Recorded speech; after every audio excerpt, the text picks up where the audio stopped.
पूज्य भगवान महावीर तथागत भगवान बुद्ध विज्ञ होते हुए भी लोक भाषाओं में गीता के ही संदेशवाहक हैं।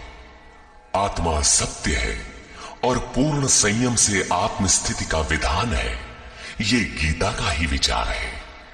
बुद्ध ने उसी तत्व को सर्वज्ञ तथा अविनाशी पद कहकर गीता के ही विचार को पुष्ट किया है।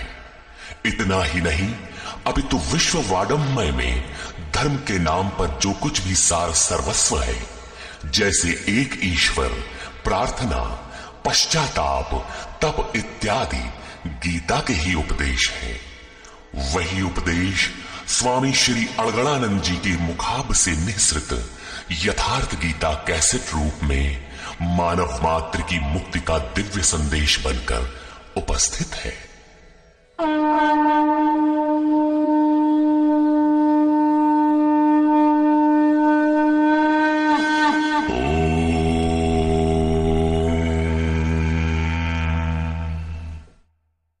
श्री परमात्मने नमः।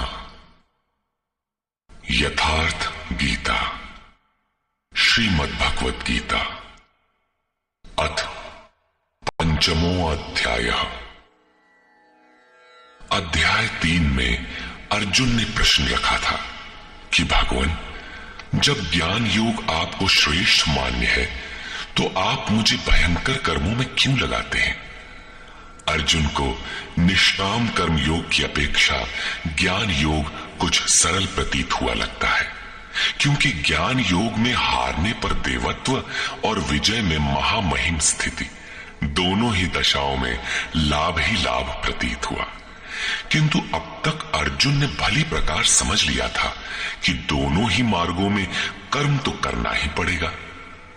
योगेश्वर उसे संशय रहित होकर तत्वदर्शी महापुरुष की शरण लेने के लिए भी प्रेरित करते हैं, क्योंकि समझने के लिए वही एक स्थान है।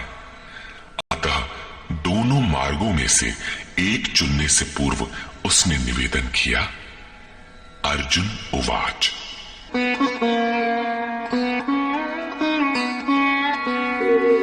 संन्यासं कर्मणां कृष्ण पुनर्योगं च शंससि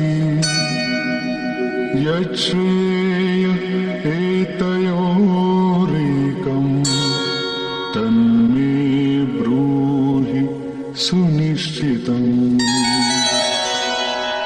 हे श्री कृष्ण, आप कभी संन्यास माध्यम से किए जाने वाले कर्म की और कभी निष्काम दृष्टि से किए जाने वाले कर्म की प्रशंसा करते हैं।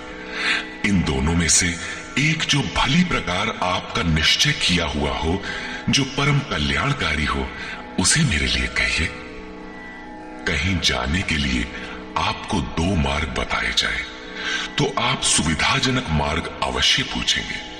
यदि नहीं पूछते तो आप जाने वाले नहीं हैं। इस पर योगेश्वर श्री कृष्ण ने कहा। श्री भगवान उवाच। संन्यासः कर्मयोगश्च निःश्रेयसकरावुभौ तयोस्तु कर्म संन्यासात् कर्मयोगो विशिष्यते। अर्जुन, संन्यास माध्यम से किया जाने वाला कर्म अर्थात ज्ञान मार्ग से किया जाने वाला कर्म और कर्म योगा निष्काम भावना से किए जाने वाले कर्म, ये दोनों ही परम श्रेय को दिलाने वाले हैं। परंतु इन दोनों मार्गों से संन्यास अथवा ज्ञान दृष्टि से किए जाने वाले कर्म की अपेक्षा निष्काम कर्म योग श्रेष्ठ है। प्रश्न स्वाभाविक है कि श्रेष्ठ क्यों है?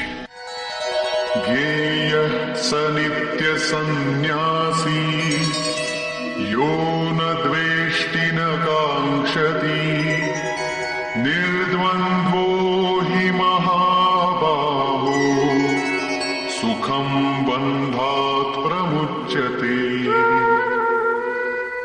महाबाहु अर्जुन, जो न किसी से द्वेष करता है न किसी की आकांक्षा करता है, वो सदैव सन्यासी ही समझने योग्य है। चाहे वो ज्ञान मार्ग से या निष्काम कर्म मार्ग से ही क्यों ना हो। राग द्वेषादि द्वंद्वों से रहित वो पुरुष सुखपूर्वक भव बंधन से मुक्त हो जाता है।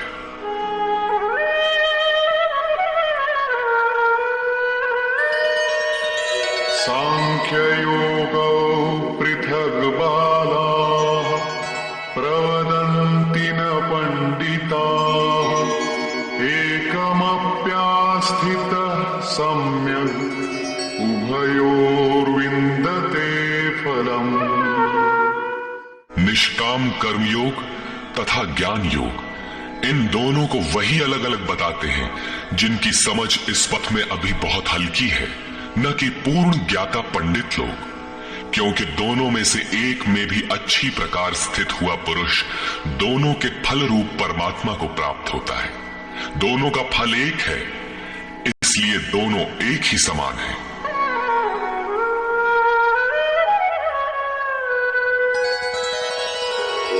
यत् सांख्यैः प्राप्यते स्थानम् तद्योगैरपि गम्यते एकं सांख्यं च योगं च यः पश्यति स पश्यति। जहां सांख्य दृष्टि से कर्म करने वाला पहुंचता है, वहीं निष्काम माध्यम से कर्म करने वाला भी पहुंचता है।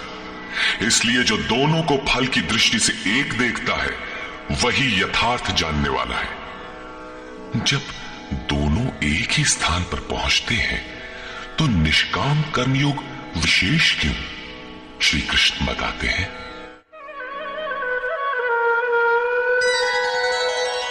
संन्यासस्तु महाबाहो दुःखमाप्तुमयोगतः योगयुक्तो मुनिर्ब्रह्म न चिरेणाधिगच्छति। अर्जुन, निष्काम कर्मयोग का आचरण किए बिना संन्यासः का प्राप्त होना दुखप्रद है। जब योग का आचरण प्रारंभ ही नहीं किया तो असंभव सा है। इसलिए भगवत स्वरूप का मनन करने वाला मुनि, जिसकी मन सहित इंद्रियां मौन है, निष्काम कर्मयोग का आचरण करके परब्रह्म परमात्मा को शीघ्र ही प्राप्त हो जाता है। स्पष्ट है कि ज्ञान योग में निष्काम कर्मयोग का ही आचरण करना पड़ेगा, क्योंकि क्रिया दोनों में एक ही है। वही यज्ञ की क्रिया है जिसका शुद्ध अर्थ है आराधना। दोनों मार्गों में अंतर केवल कर्ता के दृष्टिकोण का है। एक अपनी शक्ति को समझकर हानि लाभ देखते हुए इसी कर्म में प्रवृत्त होता है, और दूसरा निष्काम कर्मयोगी इष्ट पर निर्भर होकर इसी क्रिया में प्रवृत्त होता है। उदाहरणार्थ, एक प्राइवेट पढ़ता है, दूसरा नॉमिनेट। दोनों का पाठ्यक्रम एक ही है, परीक्षा एक है, परीक्षक निरीक्षक दोनों में एक ही है। ठीक इसी प्रकार दोनों के सद्गुरु तत्वदर्शी हैं और एक ही है, केवल दोनों के पढ़ने का दृष्टिकोण भिन्न है। पीछे जैसे श्री कृष्ण ने कहा कि काम और क्रोध दुर्जय शत्रु हैं, अर्जुन इन्हें तू मार। अर्जुन को लगा कि ये तो बड़ा कठिन है, किंतु श्री कृष्ण ने कहा, नहीं, शरीर से परे इंद्रियां हैं, इंद्रियों से परे मन है, मन से परे बुद्धि है, बुद्धि से परे तुम्हारा स्वरूप है। तुम वहां से प्रेरित हो। इस प्रकार अपनी शक्ति को सामने रखकर स्वावलंबी होकर कर्म में प्रवृत्त होना ज्ञान योग है। समर्पण के साथ इष्ट पर निर्भर होकर उसी कर्म में प्रवृत्त होना निष्काम कर्म योग है। दोनों की क्रिया एक है और परिणाम भी एक ही है। इसी पर बल देकर योगेश्वर श्री कृष्ण यहां कहते हैं कि योग का आचरण किए बिना संन्यास अर्थात शुभाशुभ कर्मों के अंत की स्थिति का प्राप्त होना असंभव है।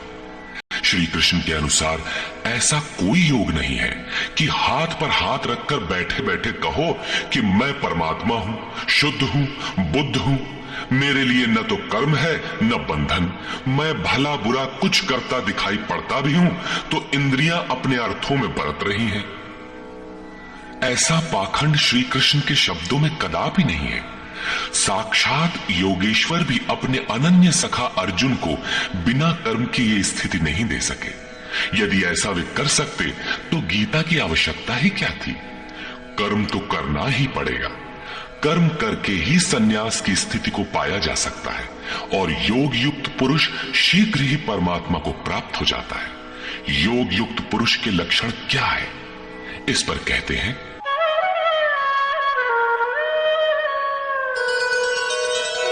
योगयुक्तो विशुद्धात्मा विजितात्मा जितेन्द्रियः सर्वभूतात्म भूतात्मा कुर्वन्नपि न लिप्यते।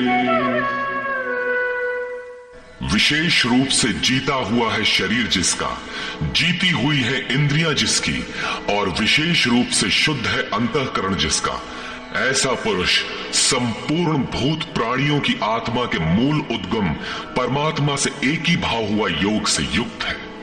वो कर्म करता हुआ भी उससे लिप्त नहीं होता। तो करता क्यों है? पीछे वालों में परम कल्याणकारी बीज का संग्रह करने के लिए लिप्त क्यों नहीं होता? क्योंकि संपूर्ण प्राणियों का जो मूल उद्गम है, जिसका नाम परम तत्व परमात्मा है, उस तत्व में वो स्थित हो गया। आगे कोई वस्तु नहीं जिसकी शोध करे।